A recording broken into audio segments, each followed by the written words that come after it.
Obsession. A true story. The unfolding of a very complex process of obsession, with its main roots planted deep in the mysterious soil of past incarnations, with many implications projected into the future of those involved.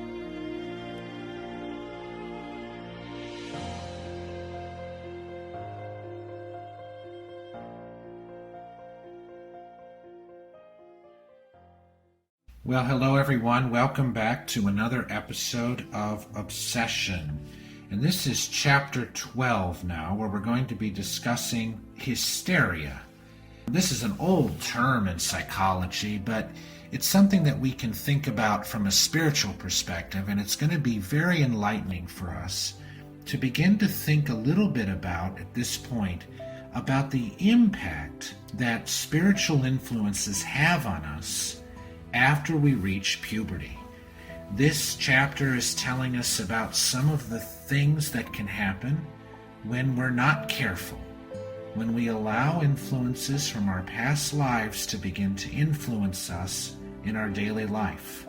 And it's important for us, when we reach puberty and older, to reflect upon ourselves, to get to know ourselves, and to think about ourselves and what we're doing, so that we can learn to become even better people than we ever have been before in previous lives, so that we can go beyond any difficulties that or challenges that we've experienced in our lives in the past, so that we can learn and grow from where we were maybe in the past.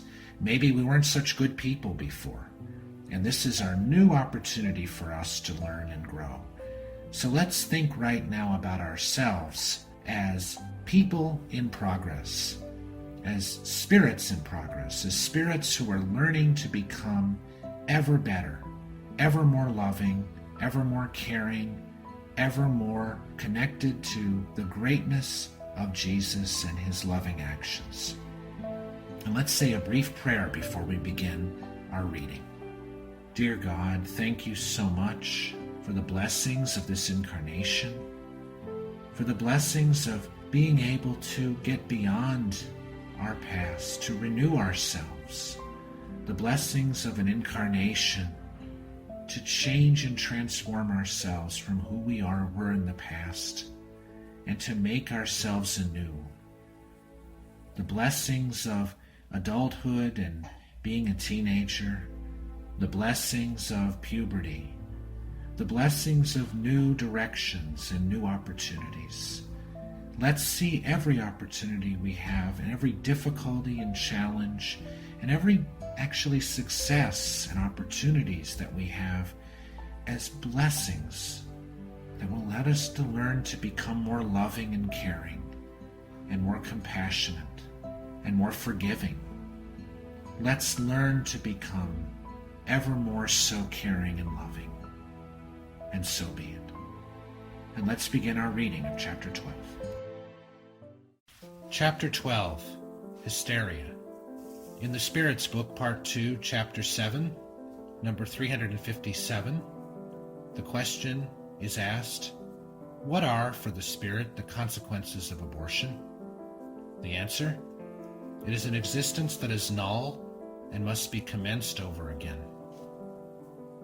Becerra's explanations were given as we stood by each of those living cases we had before our eyes.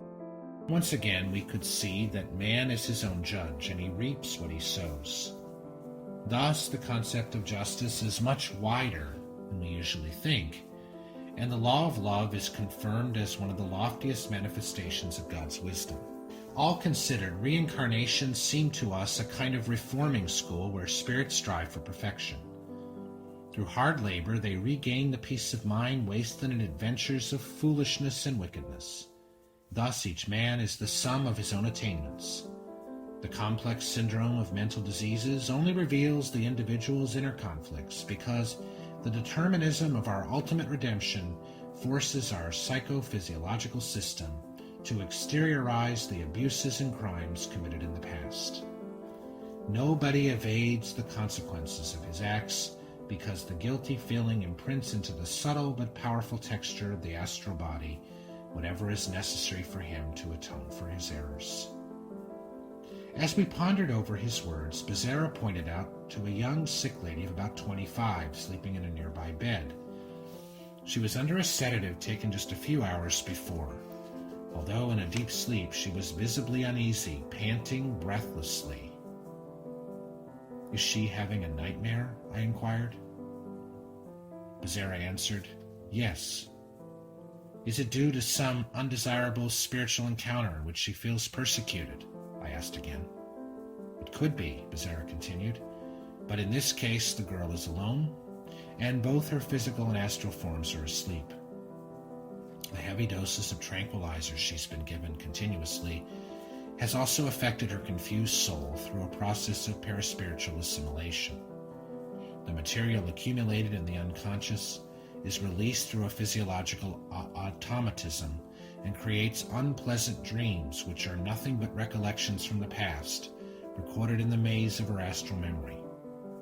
Becerra made a short pause, then proceeded, "This is Angelica, whose nervous system began to collapse when she was about 14 and has been deteriorating gradually ever since.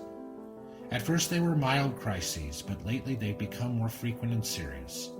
She presents a psychoneurosis of an hysterical nature, characterized by psychasthenia, aggravated by disturbances of the autonomic nervous system. At first the syndrome was rather complex, revealing alternating states of hyperesthesia and hypesthesia that exhausted her considerably, both physically and emotionally. Because she has been conditioning herself to the different impression of her unbalanced personality, she is gradually moving step by step towards total insanity. Fortunately," Becerra continued, "the treatment she's been undergoing lately will be very helpful. Moreover, her mother, a lady of very many merits, has been praying constantly on her behalf, and her prayers have mobilized the assistance of several higher entities. As to the inferior entities who've been tormenting her presently, some of them shall later reincarnate as her children, if she will be willing to receive them after she's cured. If such a measure materializes, it will contribute definitely to her recovery and will liberate her from some of her heavier past debts." After concluding his explanations, Becerra approached Angelica and touched the brain area gently. It immediately became tinted with the specific coloring and began to vibrate singularly. Then Becerra applied the same technique to her coronal center, and then to the genesic center. Skillfully activated some colored filaments, set in motion by a special energy coming from Becerra's hands, began to animate others, and soon they all lit up like little magic lamps in which varied hues oscillated kaleidoscopically, circulating and vibrating through her physiological system, which now looked as if a mysterious neon gas flowed through her arteries, veins, and capillaries. The colors, arranged in concentric circles, looked much brighter in the life centers than along the blood vessels. The girl stirred but did not wake up. Soon she was quiet again. When Becerra interrupted the circuit that had been established by his powerful energy, the lights and colors faded considerably, although a faint glow still persisted. "Hysteria," Becerra resumed, "was already known in the early times of our history. Many psychic phenomena unknown then to most people were mistaken for it. In the Middle Ages, hysteria achieved the utmost interest because of the superstitions resulting from ignorance and activated by intolerance, particularly when collective spirit possessions began to take place everywhere, in cloisters, towns, and cities. Such possessions, later classified as demonopathy, were severely punished by the Church. The same phenomena erupted again in the so-called Romantic period of the 19th century. Jean-Martin Charcot, the famous French neuropathologist, dedicated himself to the study of hysteria at the Salpêtrière from 1873 to 1884. Professor Pierre Janet continued Charcot's research and attributed to hysteria quite a number of nervous diseases. In his investigations, he discovered the subconscious through which he tried to discredit mediumship. His theories about hysteria were harmed by absurdities, many of which are today considered as obsolete because of his biased attitude.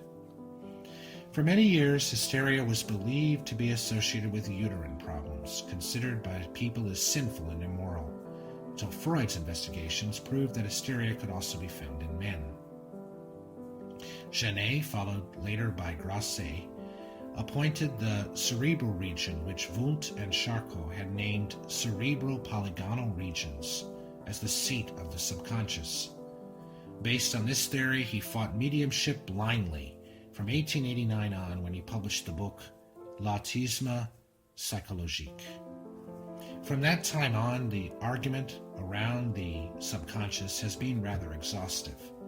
Today, it is being brought to life again, classified now as indirect hyperesthesia of the unconscious, a term proposed by the followers of modern parapsychology, the branch of psychology which defends a soulless psychology. We cannot deny the importance of the subconscious, of course, but there is no doubt today about the evidence for survival and communication between two planes of activities, the spiritual and the material. Because he wanted to be more specific, Becerra continued, "Unfortunately, Angelica cannot claim a blameless moral past. In a previous life, a young and attractive girl at the beginning of the 19th century, her father married her against her will to a much older man she didn't love.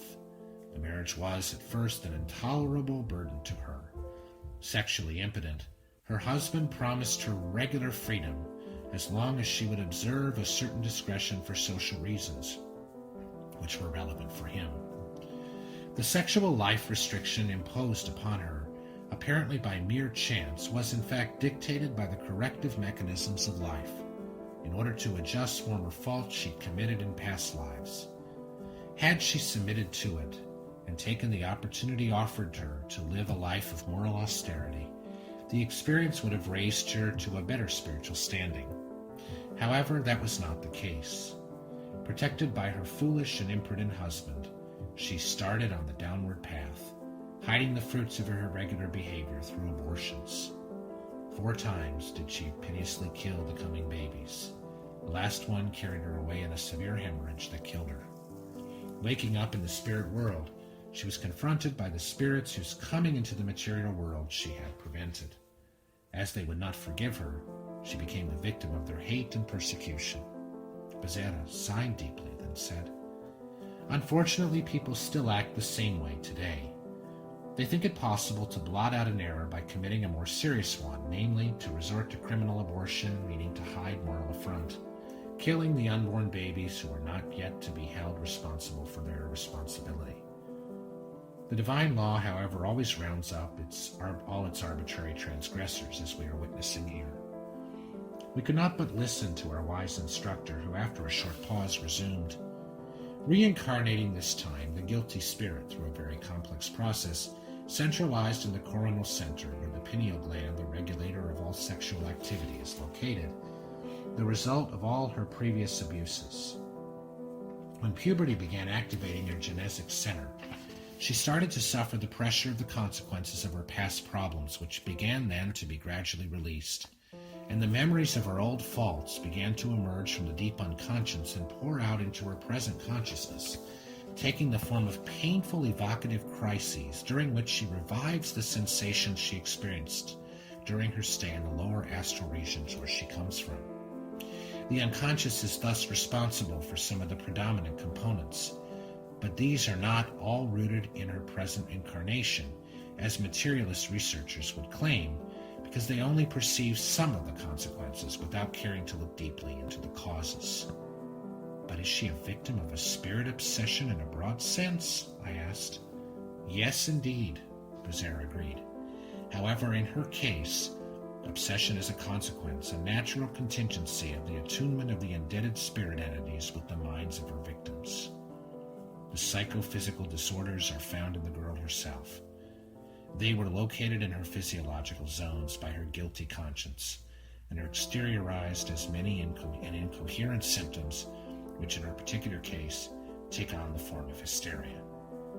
Becerra applied magnetic passes to the girl while we stood by in meditation. trying to understand the very subtle connections of cause and effect in hysteria and obsession, in madness and spirit possession. What a beautiful chapter, giving us a lot of nourishment for our immortal souls. This chapter is a living proof that we are immortal spirits. Dr. Bezerra de Menezes, in his loving kindness, examines, as we have seen in the previous chapter and this one as well, not only our dear Esther, the main focus of this study, but also the other incarnate spirits that were temporarily placed in the same hospital as her. Tonight we examine the case of Angelica. We see that her present situation is a direct consequence of her past choices. These consequences, though they may look like a punishment, they are not. They are in fact, as Dr. Bezerra de Menezes lovingly explains, an example of God's loving wisdom. Why, you may ask? Why is apparent physical suffering a sign of God's loving wisdom? Because we, as immortal spirits, may choose to temporarily undergo this experience of physical and emotional suffering in order to free our consciousness of mistakes that we made out of ignorance in the past. This is exactly the case of our Angelica. Ever since she became 14 years old, the files that were archived in her spiritual brain became more accessible to her, and the emotional traumas that her own actions created became almost unbearable for her. So blessed be her physical body, because her physical body is functioning as a sponge or filter, absorbing and letting go of the old to give room for the new, so she can truly start anew after she liberates herself or frees herself from the natural consequences of her own actions. The spirits that we in the Spiritist doctrine call obsessors, in fact, are spirits that were to be connected to Angelica as mother and children. So God, as God planned that existence and their connection, God only envisioned the most loving bonds to be formed amongst them. The reason these loving bonds were not realized was because of the choices Angelica made out of temporary ignorance. But even that temporary ignorance is a blessing. And you may ask why? Because it provided it afforded her the opportunity that she's having in the present. And because she's experiencing temporary pain, she may give a quantum leap in her progress, spiritual progress. Because those of us who do not experience pain at some point or another may feel more accommodated into old patterns of ours. So pain at times is a true blessing from above. So rather than seeing physical and emotional pain as a punishment, Dr. Bezerra de Menezes invites us to see it as an invitation from God, who trusts us to be mature enough to take a quantum leap towards our own spiritual freedom. What a blessing, dear friends. What a true blessing. And as we can see in the chapter, no one is left on their own or to their own devices. Though Dr. Bezerra and his team had no apparent connection to Angelica, They were the first to make themselves available to treat her, support her, and console her physically, emotionally, and spiritually. So we may now rest assured, dear friends, that no matter our circumstances, we are always embraced by the love of our Creator. And we are never, under any circumstances, deemed to be forever in pain. We can, as Dr. Bezerra shows us again and again, be given opportunities to re-signify our experiences. We can do what it's called in neuroscience, emotional editing. This is a technique and term that Dr. Vanessa Anceloni applies with her own clients, and this technique is in alignment with the Spiritist doctrine, which teaches us that our thought is our life. Emmanuel proposes to us that we seek the good, feel the good, visualize the good, and mold the good with all of our resources. So in the spiritual realm, and with the help of the Spiritist philosophy, we can learn to edit our experiences, to go back to traumas of the past or present, and try to revisit them and archive them differently. Since the software of our life experiences may be open, we may choose to close them and archive them differently, more positively, by reliving the experience with a different ending in our minds and hearts. This is not what Angelica chooses to do, because her physical body is already debilitated. But Dr. Bezerra ends the chapter with a note of incredible hope by telling us that she will probably discarnate shortly, be freed and released from this spiritual and emotional trauma in order to start anew in a brand new reincarnation, or recover completely in order to receive her former children once again in her loving arms. So as we can see again and again in this beautiful book entitled Obsession, God grants us the most loving opportunities time and again, because God's only goal is for us to be in tune with His love, not only here on earth, but throughout the universe. So let us thank God deeply for her loving heart, and let us pray that we continue to unite ourselves to this loving heart under all circumstances. Let us visualize this loving heart expanding itself towards everyone in our spiritual network, including those who we unconsciously, out of ignorance, may have hurt in the past. Let us wish for them all the best, all the love, all the kindness and compassion that they deserve.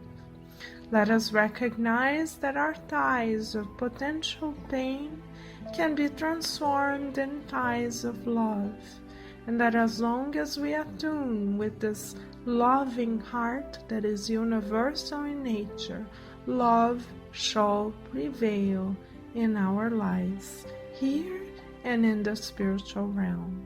So may each and every one of us be enveloped in the most loving vibrations of kindness, compassion, and unity. And until we meet again, we send all of you many blessings of infinite gratitude.